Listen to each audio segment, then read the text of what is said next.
Everyone keeps asking the wrong question in commercial real estate. They're asking, is capital coming back?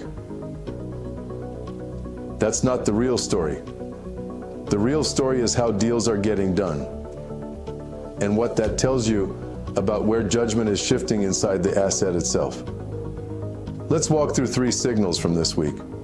This week, Naveen Green Capital and Brandywine Realty Trust closed an $87 million C-PACE financing on a Philadelphia office building. Why that matters isn't the dollar amount. It's that this is the largest C-PACE deal ever done in Pennsylvania, and the first one backed by a publicly traded REIT. That tells you something important.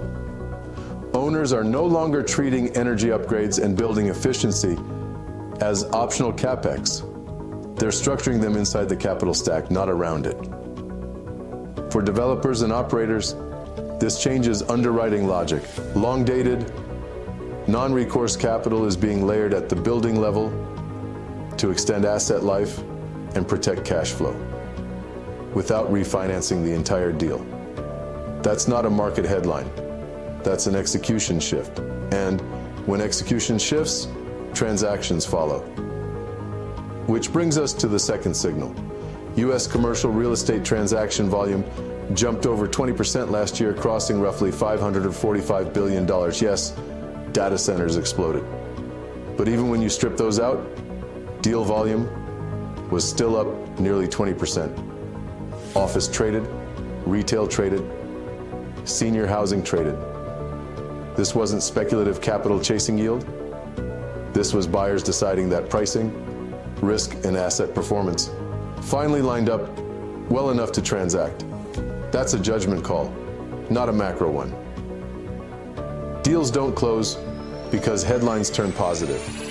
They close because someone believes the building works at today's numbers, which leads to the final signal. And this one matters for every deal being underwritten right now. Everyone's waiting on rate cuts. But here's the reality. Most CRE deals today are far more sensitive to treasury yields and credit spreads than Fed headlines. That means underwriting discipline isn't loosening just because policy pauses. Lenders are still pricing duration risk. Operators are still stress testing cash flow, and bad assets are still getting passed over, regardless of where rates go next. So here's the takeaway. This market isn't being unlocked by capital optimism. It's being unlocked by better structuring, realistic underwriting, and asset-level decisions. If you understand where the building works and where it breaks, deals are happening. If you don't, the market won't save you. That's the signal.